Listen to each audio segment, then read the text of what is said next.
Dear friends, Jai Bhim, Namo Buddhaya. Today I am going to start 6th chapter on meditation techniques from the book Meditation for Everyday Life by retreat talks given by Godwin Samaratne at the Waldhaus, Germany in 1998, published by Buddhist Cultural Center, Sri Lanka.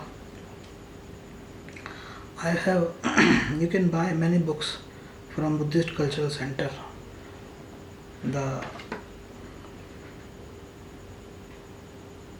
You can just try buddhistcc.com and you can find many books.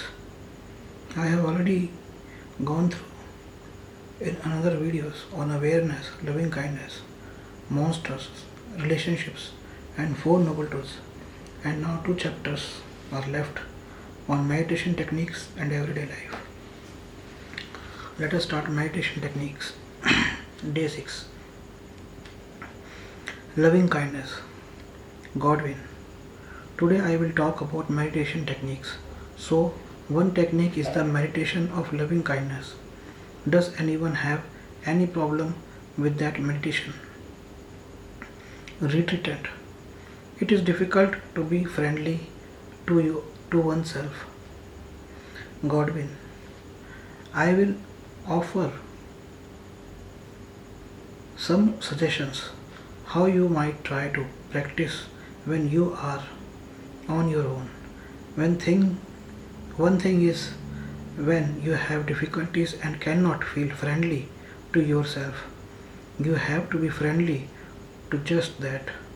You can say to yourself, so now I cannot meditate on loving kindness, but it is only that I cannot practice meditation on loving kindness.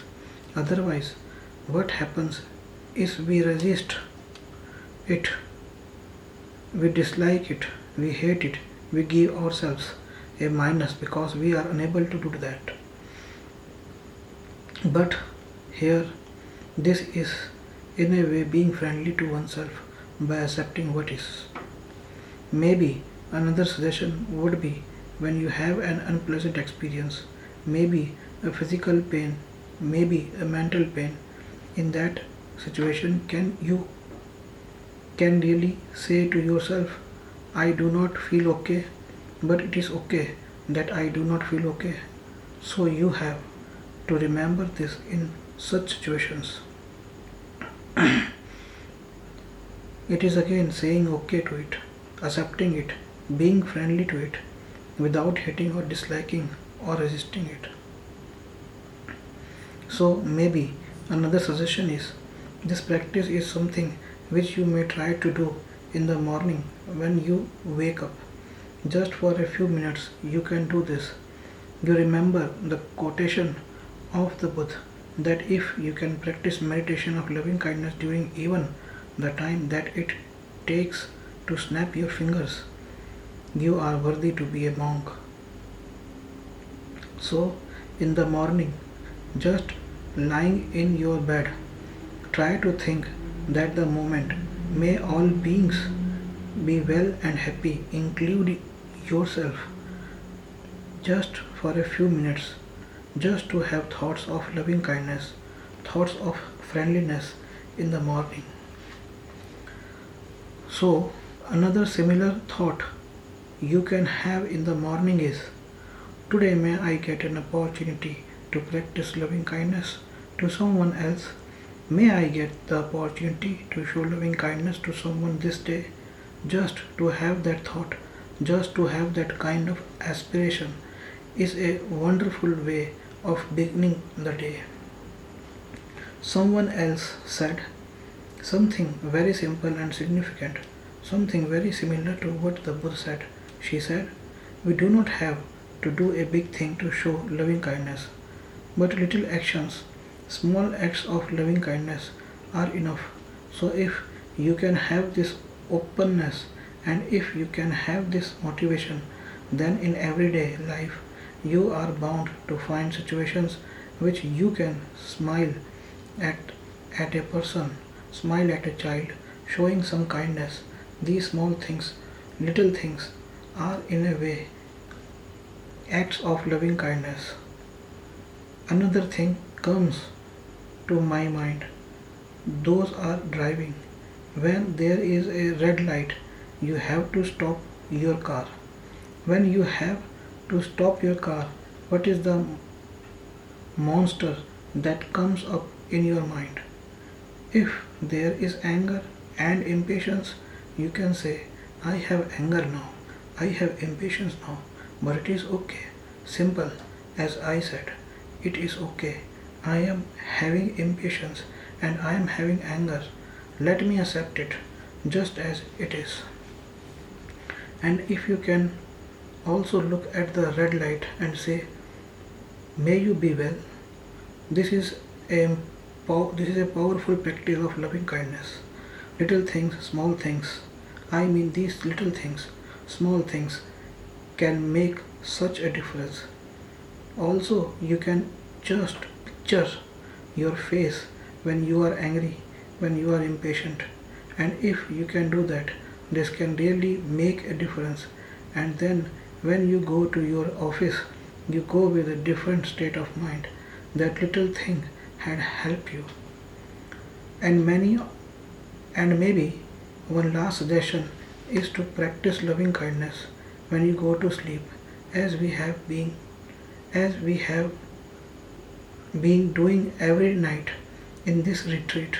As I said before, there are three benefits of doing meditation of loving kindness before you go to sleep.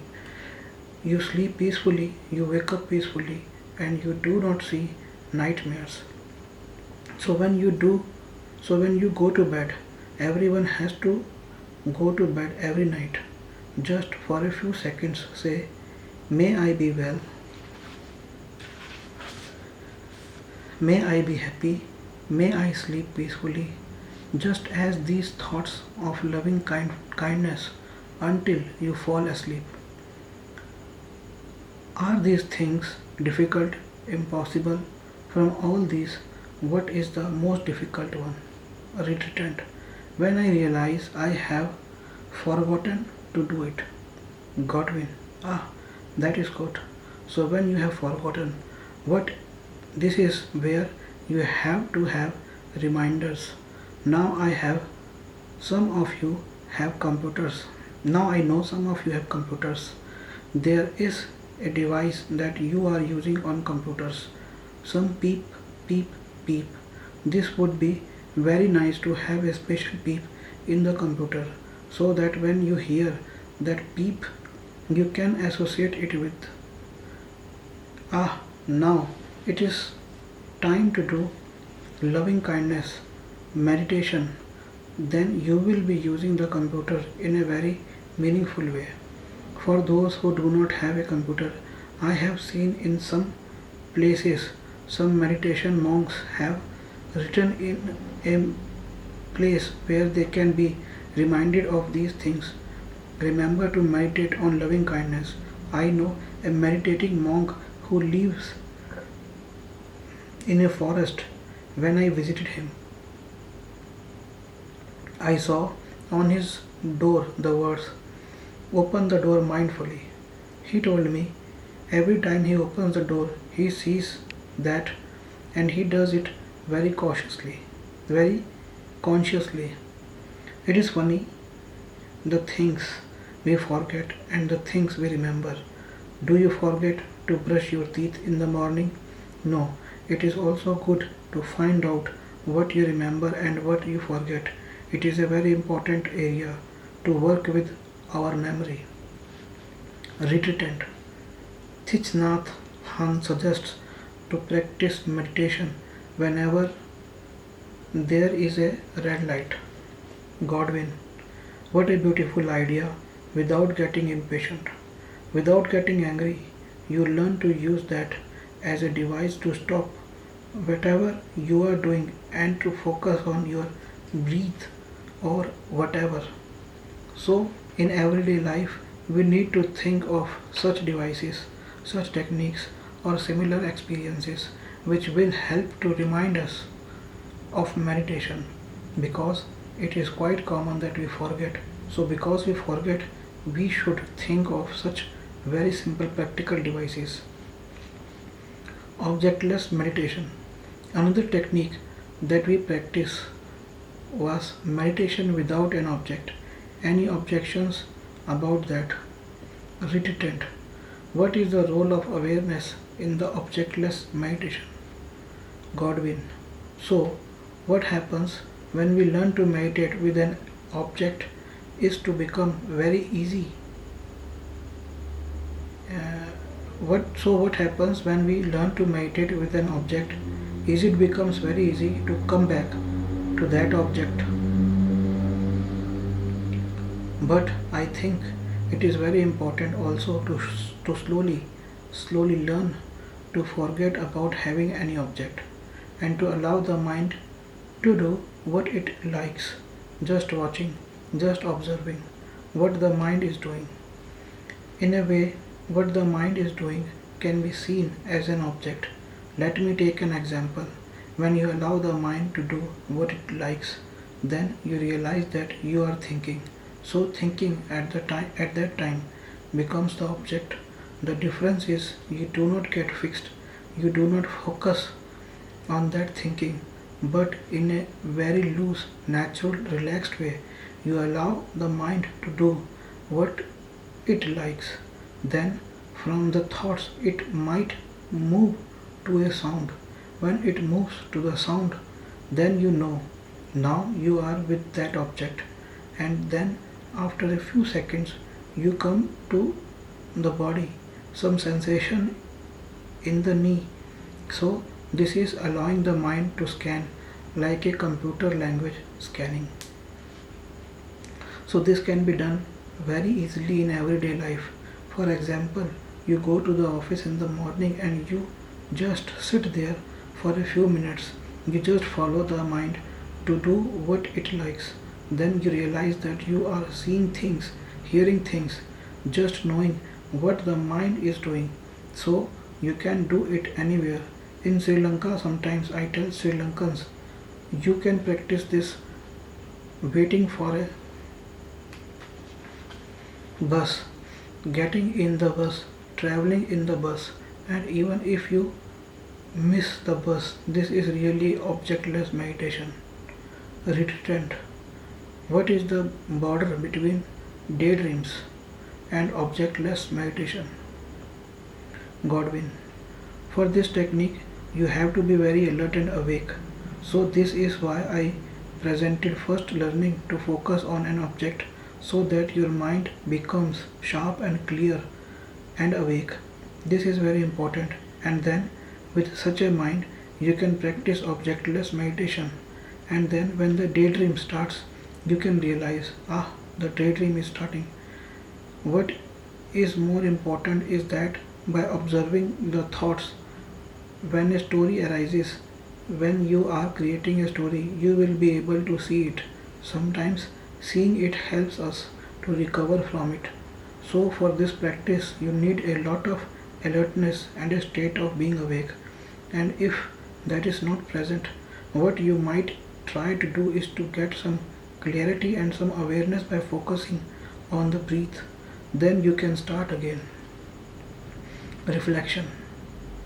So, another thing which I emphasized very much during the last few days, I encouraged you very much to do is reflection. So, please learn to practice reflection, especially reflection about your behavior, reflection about your words, reflection on how you are in relationships, how you are interacting with people, the problems that you might create for them. So, to just know that, just reflect on your behavior is a very important thing. Also, I encouraged you to use the Four Noble Truths in your everyday life. To do this, one really has to use reflection.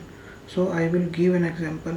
When you are suffering, when you are hurt, angry, disappointed, at that moment you have to learn to reflect. Why I am angry? What is the cause of this? What is the expectation that I am having? What is the model that I am holding on to? So this kind of reflection enables you to see very clearly how you are creating suffering for yourself. And this kind of reflection can naturally bring about a transformation in oneself. It also enables us to look at ourselves rather than look at other people. So when you learn to reflect and look at your own behavior more and more, you see more clearly your monsters, your shortcomings, your failures, and maybe some positive aspects also. Then that will really help you in relation to other people. When you see the shortcomings of other people, they are just like me and I am also like them. So you can have a real feeling of oneself with your fellow human beings and see that we are all just a group of imperfect human beings. What is important about reflection is that you not only see your shortcomings or failures, but you will learn to see your positive qualities also. You have to have a very good balance to really see yourself objectively, just as you are. It is very important to see both your failures and your so called successes also. Meditation in everyday life. So, now, any questions about the difficulties you have in everyday life, you can present practical situations and ask how does one use meditation in such a situation. This will be a very useful exercise, and if you can do this, present just simple practical situations relating to life, we can discuss how we can use meditation in such situations. Retreatant. How can we use computers without getting confused? Godwin. Very good. I like such practical questions. You should see the computer as a tool. If you can learn to play with your computer, you will never become nervous about it. You become nervous because you do not want to make mistakes. So just to see, this is my computer, this is my tool. This is a kind of loving kindness. Just touch it and say, my good old tool. I have a special relationship with you. I am about a I am about to amuse myself with you. This is loving kindness. I have never handled a computer in my life, but if you can have this connection with the computer, you will really enjoy it like a child. You might really look forward to using it. This is one suggestion. Do you think this is possible? Good, very good. But supposing you do get nervous, supposing you get angry, then you can say, very good. You are teaching me how to work with getting nervous. You are teaching me how to get with anger.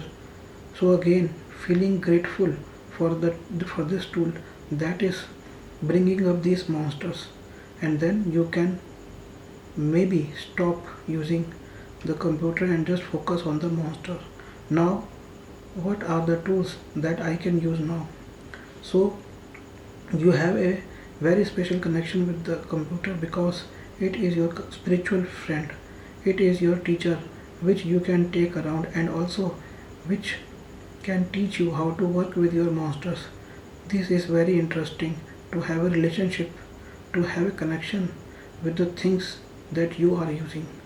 I told you the story of the Buddha who spent 7 days showing his gratitude to the Bodhi tree, which helped him while he was struggling to get enlightened. See the connection he had with the Bodhi tree. One of my favorite Zen poems is in the book One Robe, One Bowl by Rokan. So this monk had only one robe, one bowl. He had a very special connection with the bowl. In one of the poems he says that one day he forgot his bowl and later when he remembered it he found it and said, "Oh my bowl, you must be lonely without me." What a beautiful connection he has with the bowl. It is like having a spiritual friend, a special friend of relationship with bowl. I have a very interesting friend in Sri Lanka. He is professor of philosophy, a very interesting person. He has a special connection with his car. He has an old car and he does not want to sell it and buy a new car because he says he has a very special connection with it.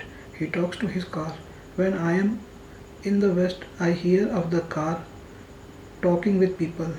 But here, this man, he talks to the car. He sometimes, so sometimes it would break down. He would ask it, what is the problem? He has such a connection with his car. It is like whatever has happened to the car has happened to him.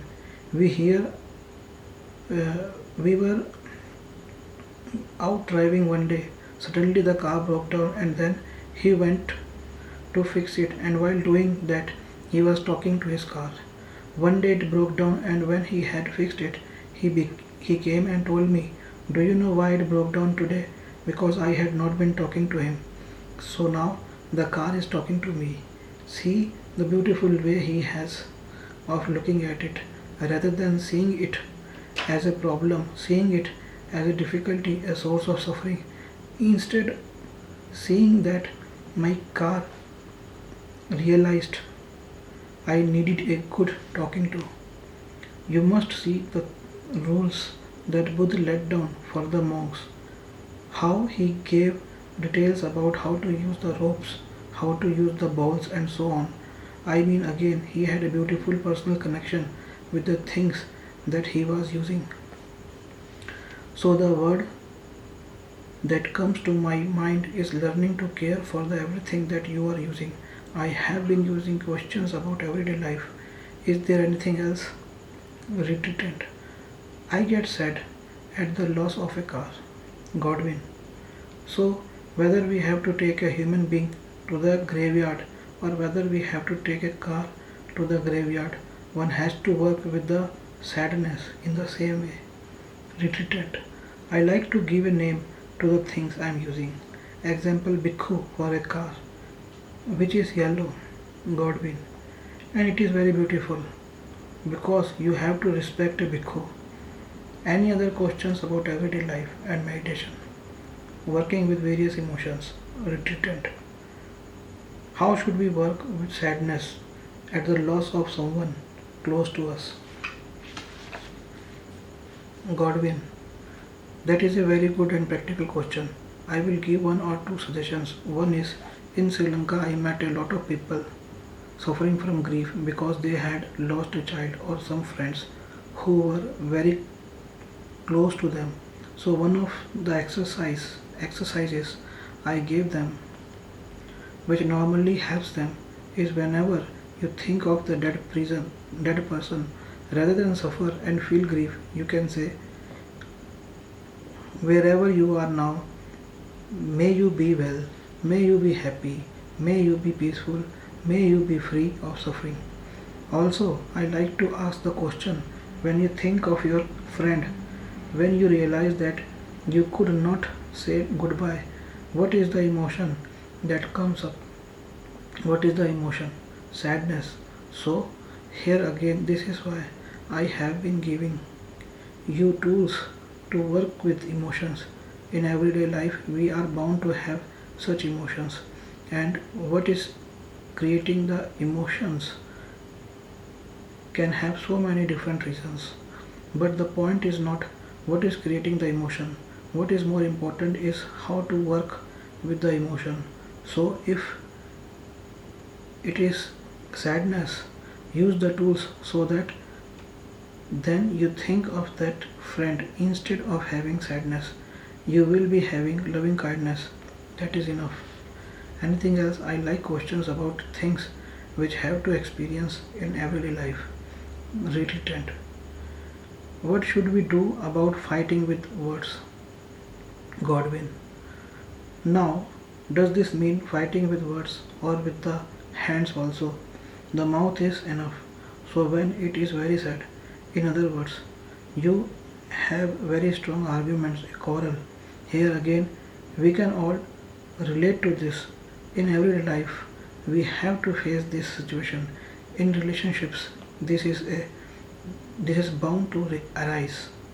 So one thing is, perhaps it might be so much to expect, but when you are fighting like this, if you can remember awareness If you can remember your breath, a very good exercise is just to go to the bathroom and look at your face. If you can remember to do some of these things, they might be helpful. But this might be difficult. You might forget that in that intense moment. So, what might be attempted is at least later on, after you have recovered from that anger, after you have recovered from that confrontation, just to reflect now what really happened to me.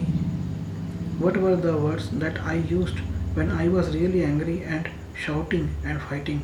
Did I really mean those words when I really shouted and used those words? Did I really mean them, or did I use them merely because I got angry? And then you reflect, how long did it take for me to recover from that state of mind? If you can do this thing of reflection, and then later on when you have recovered, if you can really have loving kindness to go and speak to that person and to have a real contact with that person. Now, what really happened to the two of us? Now, this is what really happened to me. So, you must really open up to that person and speak honestly. Then that person will say, "Oh, interesting, this is what happened to me." And if you can have a connection like that with such people, as I said, when I spoke about relationships, this is a spiritual relationship. It can grow, and this is a beautiful relationship where you are growing together, where you are learning together from your quarrels, your fights, so they become the objects of meditation. If you can do this, then neither person will carry a wound. In a light-hearted way, you can come to an agreement. Let us have these quarrels once a month, and then after fighting, you do such a kind of meditation. When I traveled in the West, I became very interested in the latest developments of psychotherapy and so on. In Switzerland, I heard of a new psychotherapy for couples.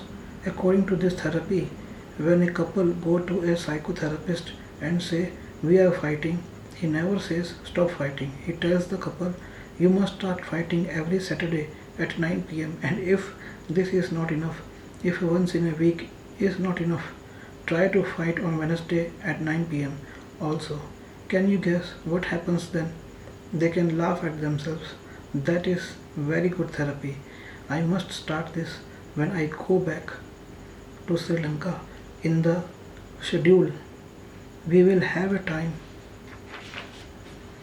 for fighting. So this kind of humor brings a lightness. It is a very important if one can do that in such situations in life. As I was saying, we take life too seriously. One day I was sitting with a meditating monk in Sri Lanka, and we were chatting, and he said something very interesting. He said, "Sometimes I think life is a joke," and then he added very seriously, "Sometimes it can be a bad joke." Then he said, "But still it is a joke." Anything else as a solution for fights? Anything else for meditation to work with fights? One question was about computers. Anything else? This is good. I am learning also. Renewing meditation. Retreat. What is the best tool to remember the tools? Godwin. So it is interesting that on one occasion the Buddha said, the importance of spiritual friends is that we have the tendency to forget things, especially forget the dham, forget the techniques. And he said this is the function of very good spiritual friends, to remind each other with to remind each other when we forget. So it is interesting that even this kind of forgetting has been an old problem. So this was presented by Buddha on one occasion. So one suggestion I would like to offer is, this could be a very good exercise, a kind of view what is called a review meditation. So each evening, even after work, if you are feeling very tired and exhausted, you can just sit somewhere in a very relaxed position and just review meditation. You can just sit somewhere in a very relaxed position and just review. Go over what had happened during the day. This has to be this has to become a kind of habit, so that even if you cannot do it every day, at least once in 2 days in the evening, maybe you can make a note somewhere so that it can really help to remind you in the evening to do this reviewing. And in this reviewing, what is important is go over the good things you have done during the day, and then also to remember the situations where there were emotions, where monsters arose during the day. In doing this, it brings up very good insight, good understanding about how you spend the day and the different things which have happened, and it is very objective because you go through not only the wrong, bad things, but you also remember the good things. And in doing what you review, and in doing that you review, now today I got angry around 9 o'clock in the morning, and it was there for about 1 or half an hour. And what did I do during that time? So maybe you forget the tools. So now that is the time to remember. Today I forgot the tools, and this is what happened to me. That is okay, but let me use the tool now. These are the tools. And then the next day, this can be very amusing and entertaining sometimes. You are waiting to get angry. You are waiting for the monsters to arise, and you are remembering to use the tools. And what is paradoxical is when you are waiting for the monsters to arise, they normally do not arise. And if they arise because you are ready with the tools, you might remember to employ them at that time. So if you can remember to do this review meditation every day, or as I said, once in 2 days, you have a simple device, then two beautiful things will be happening. One is that you will have a very good understanding about how you are spending the day, and you see not only the negatives, you will also see the positive things that are happening to you. That is number one. The second beautiful thing is that each evening, because you are going over the tools, you are prepared for the next day.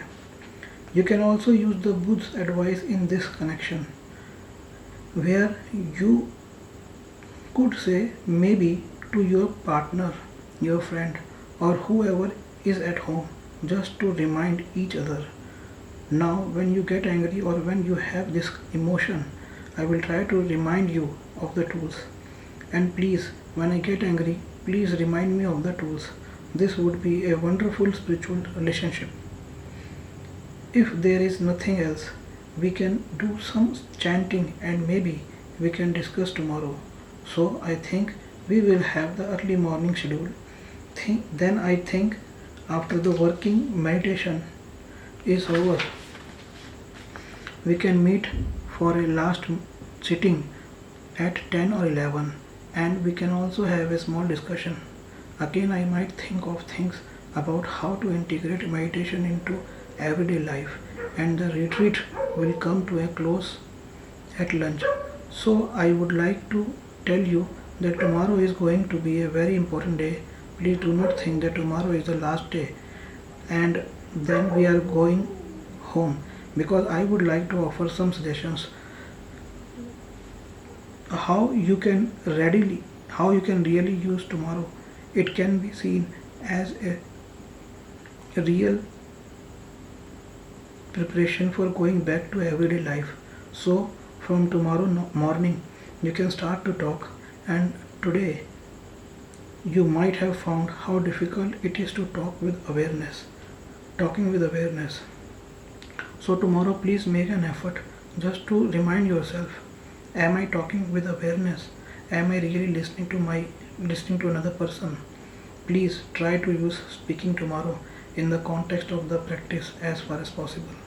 And one thing I have noticed today is the tone of the voice. So it is interesting that when we start to talk, how we suddenly forget the tone, and sometimes we are even shouting. It is funny. We start very softly and then after some time we are shouting. Only others can hear that. You do not realize your tone of voice. So tomorrow be conscious of the tone of your voice. Because in chorals in everyday life, one thing that always changes is the tone of the voice. You can investigate when there is a choral, how does the tone changes. That is something very interesting to watch and also to listen to. Also when you are talking, just to pay some attention to what is being talked about, just to know what is being spoken about. And tomorrow I know that when you start working meditation, you spread your speed will immediately change. Like with the speaking, we are walking, we are doing things very fast because you have maybe only a limited time. You cannot do everything, so you suddenly get very busy. Do things quickly. In that situation, see whether you can remind yourself, how can I slow down a little? It is a very interesting experiment. Even on the street, you can try this. Suddenly, if you have time, you can say to yourself, now let me walk slowly, just for 5 minutes. Immediately there is a change, a difference in what is taking place in you. And soon as you make an effort to slow down what you are doing, please experiment with this tomorrow. Dear friends, this chapter is finished. It is over. And now I will read the next, not now, I will read the last everyday life chapter, everyday life in another video. Thank you very much for watching. Jai Bhim. No Buddha.